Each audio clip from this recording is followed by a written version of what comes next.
आइए प्यारे बच्चों, आज की क्लास में हम लोग एशिया के भूगोल से रिलेटेड उन सभी पहलुओं पर चर्चा करेंगे कि एशिया के देशों को कैसे याद किया जाए और इसके संदर्भ में किस तरह सा इसका अध्ययन करें। तो इसी के संदर्भ में एक महत्वपूर्ण पुस्तक आती है हंटिंगटन की पल्स ऑफ एशिया। तो कौन सी पुस्तक है बच्चों? उसका नाम क्या है? Pulse of Asia.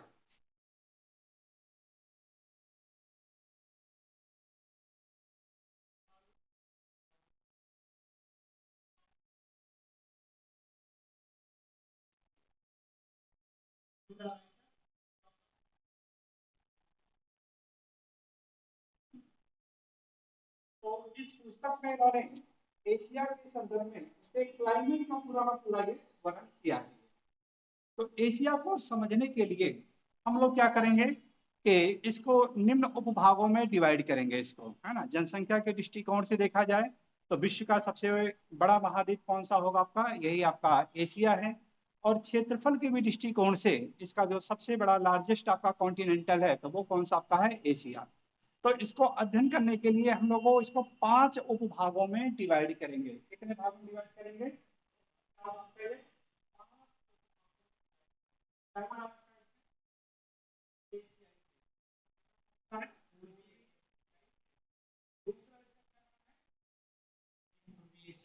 पूर्वी एशियाई देश, और तीसरा आपका है एशियाई देश, और चौथे नंबर पे आपका आता है पश्चिमी एशियाई देश, और सबसे लास्ट में आपका आएगा मध्य एशियाई देश।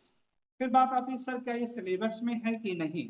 तो नेट का सिलेबस में देखिए, जब हम लोग देखेंगे पॉलिटिकल ज्योग्राफी, तो पॉलिटिकल ज्योग्राफी में यहाँ पे कई चीजें संगठन के रूप में आपका ये अध्ययन रखा गया है सिलेबस में। जैसे नेट के सिलेबस में आपका आसियान के बारे में रखा गया है। आसियान संगठन क्या है, तो इसकी भूमिका क्या होती है। सार्क के बारे में रखा गया है कि सार्क संगठन क्या है। भारत का इसके साथ कोरिलेट करके या दक्षिण हिंद महासागर की जो भू राजनीति है उससे संदर्भ में वो सारी पहलुओं पर हम लोग अध्ययन करेंगे। फिर इसके बाद पश्चिमी एशियाई से रिलेटेड, तो पश्चिमी एशियाई में आपका ओपेक कंट्री का जो संघ है उनसे संदर्भ में सारी पहलुओं पर अध्ययन करेंगे। और लास्ट में आपका है मध्य एशियाई देश। मध्य एशियाई में जहाँ पे रशिया का विभाजन होता है, और रशिया के विभाजन होकर के वहाँ 15 भागों में डिवाइड हो जाता है, और यहीं पर इन देशों ने मिलकर के एक संघाई संघ का निर्माण किया है। तो संघाई संघ आपका मध्य एशिया में भी सम्मिलित आएगा, पूर्वी एशिया के अंतर्गत आ जाएगा, या ये कह सकते हैं इसी को हम लोग 4 संघ के रूप में इसको पूरा हम लोग अध्ययन करेंगे। तो देर ना करते हुए इसको हम लोग शुरुआत करते हैं कि एक अवलोकन देखते हैं कि इसका सीमांकन की बात करें हम लोग, है ना। अगर एशिया के सीमांकन की बात करते हैं हम लोग, एशिया की सीमावर्ती से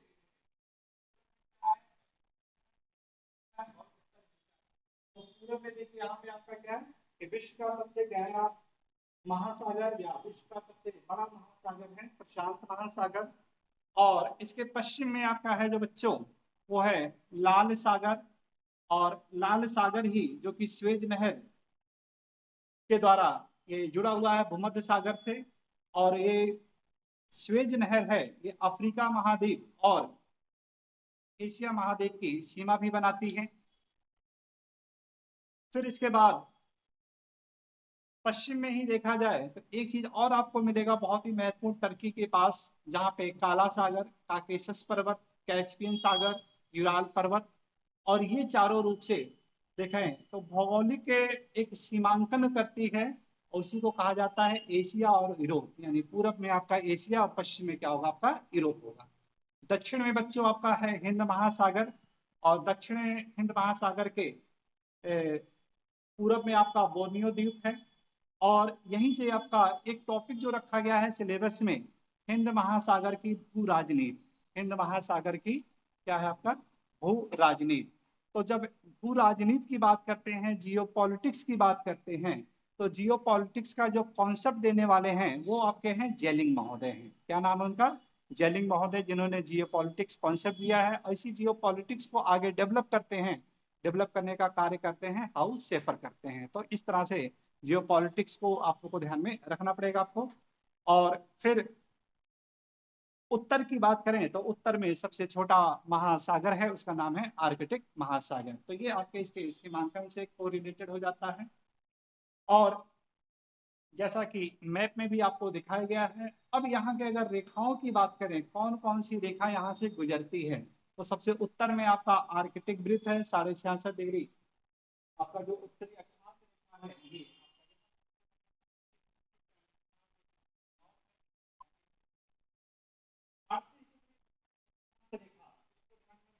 तो बहुत ही महत्वपूर्ण आपका है।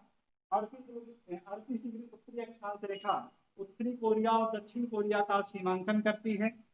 और अब साउथ की तरफ जाते हैं हम लोग तो हमें मिलेगा कर्क रेखा मिलेगा।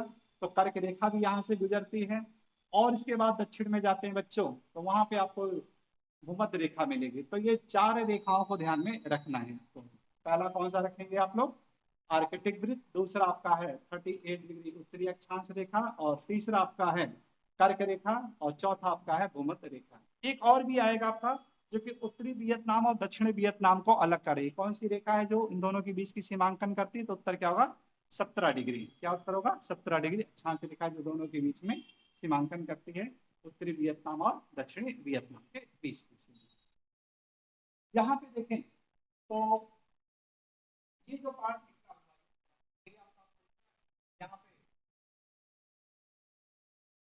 उत्तरी में सूर्य का देश जिसे कहते हैं जापान, और या इसी को भूखंड वाला देश भी कहते हैं, और या इसी को पूर्व का ब्रिटेन भी कहा जाता है। जापान के थोड़ा सा नीचे आते हैं तो छोटा सा देश मिलेगा आपको ताइवान। छोटा सा देश मिलेगा आपका ये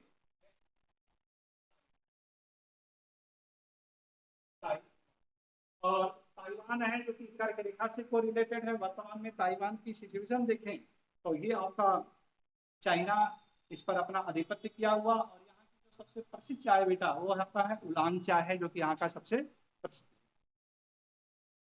फिर दक्षिण में देखें तो एक द्वीप मिलता है आपका, बहुत ही महत्वपूर्ण है और द्वीप के बारे में बहुत ज्यादा इंपॉर्टेंट है। क्वेश्चन पूछा गया है कि एशिया का सबसे बड़ा द्वीप का नाम बताइए, तो उत्तर क्या होगा आपका, बोर्नियो द्वीप। और इस बोर्नियो द्वीप पर 3 देशों का आधिपत्य है। एक है आपका इंडोनेशिया, दूसरा आपका है मलेशिया और तीसरा आपका है ब्रुनेई। जो मलेशिया वाला पार्ट है उसी को सारावाक के नाम से जाना जाता है। तो इस तरह से ये सारी चीजें।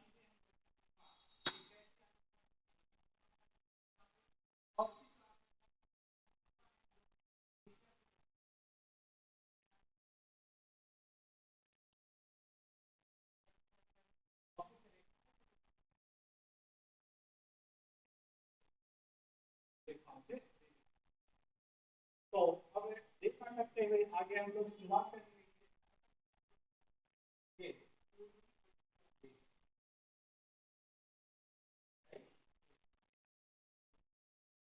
तो फिर मिलेंगे।